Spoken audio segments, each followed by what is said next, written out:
everyone, it is Colloquial Vietnamese and today is lesson 3. We'll learn some phrases to show agreement or disagreement or to ask for others' opinion about something. So yeah, let's do it. So the first part, if you want to ask for an opinion of someone, we have some phrases like this. Bạn thấy something something thế nào? Bạn thấy thế nào?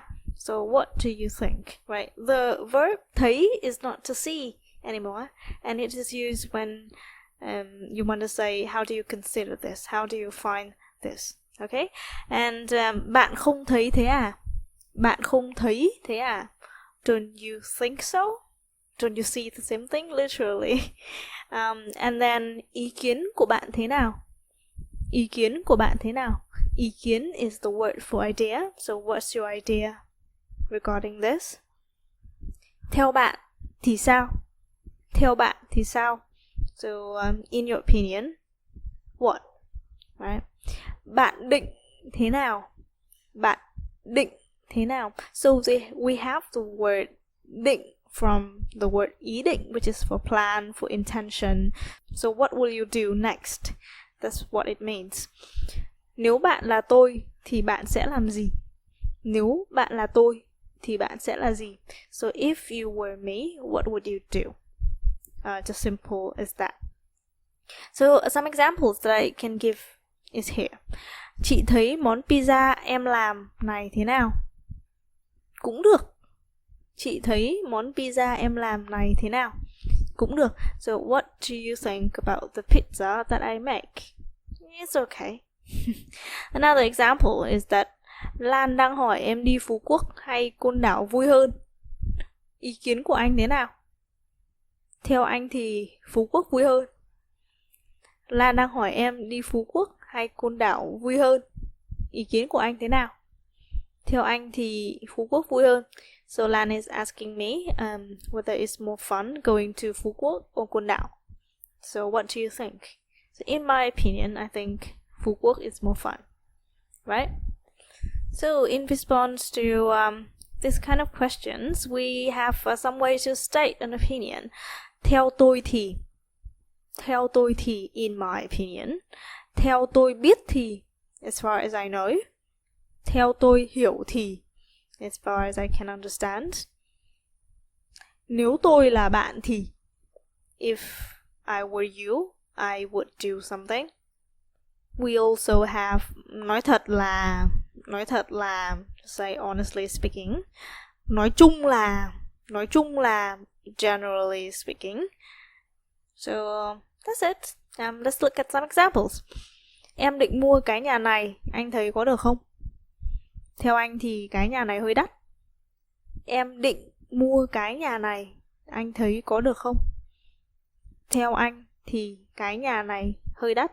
Alright, so I am planning to buy this house. What do you think? In my opinion, this house is quite expensive.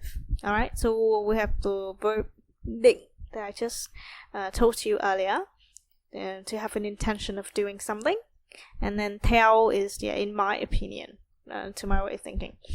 A second example. Bây giờ em phải làm sao bây giờ? Nam nghi ngờ em rồi. Nếu anh là em thì anh sẽ nói cho Nam biết hết sự thật. Em phải làm sao bây giờ? Nam nghi ngờ em rồi. Nếu anh là em thì anh sẽ nói cho Nam biết hết sự thật. So what should I do now? Nam is suspecting me. If I were you, I would tell Nam the whole story. I would tell Nam the truth. Okay? Alright, so we move on to the most important part, to express agreement.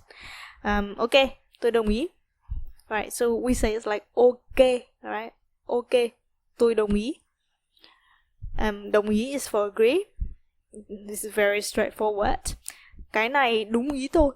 Cái này đúng ý tôi. It is exactly what I think of it. Quá đúng is correct. Quá chuẩn, it is perfect. Quá chuẩn. Không còn phải sửa cái gì nữa. Không còn phải sửa cái gì nữa.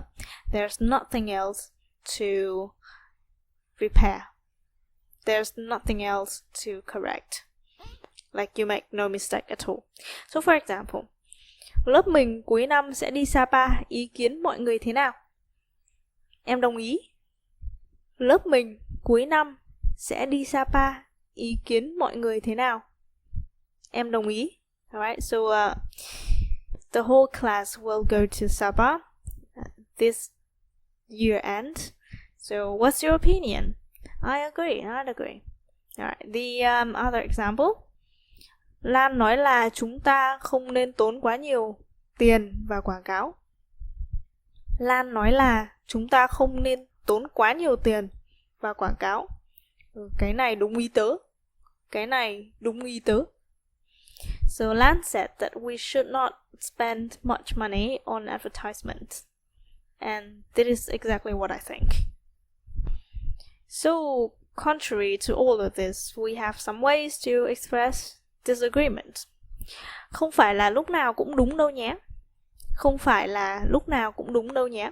So, it's not always true. It's not always true the thing that you are saying now. Tôi e là bạn sai rồi. I'm afraid that you're wrong. Okay? And the word e is when you want to say that you are afraid of something that might not be true. And that sounds quite formal to me. Bạn hơi bị nhầm.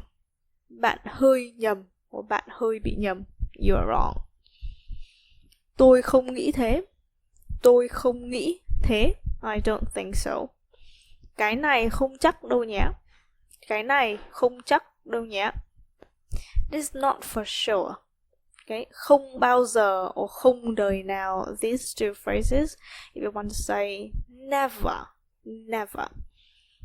So the first phrase is easy to understand, and the second phrase is like the word đời is for life.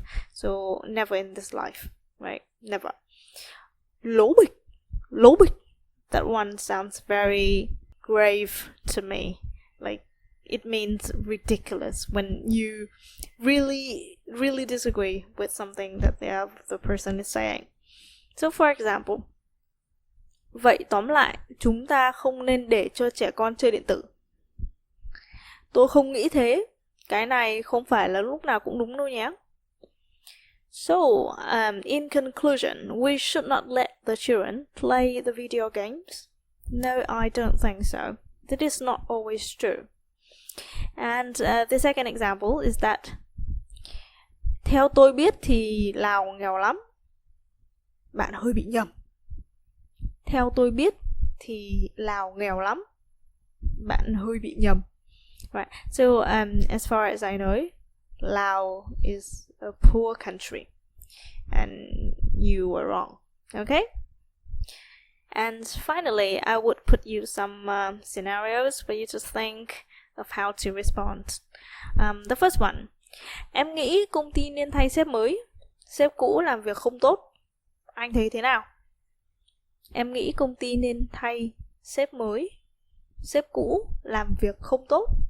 Anh thấy thế nào?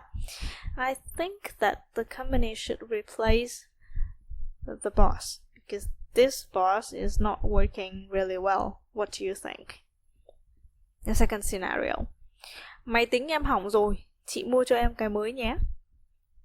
Máy tính em hỏng rồi, chị mua cho em cái mới nhé. So my laptop or my computer is broken.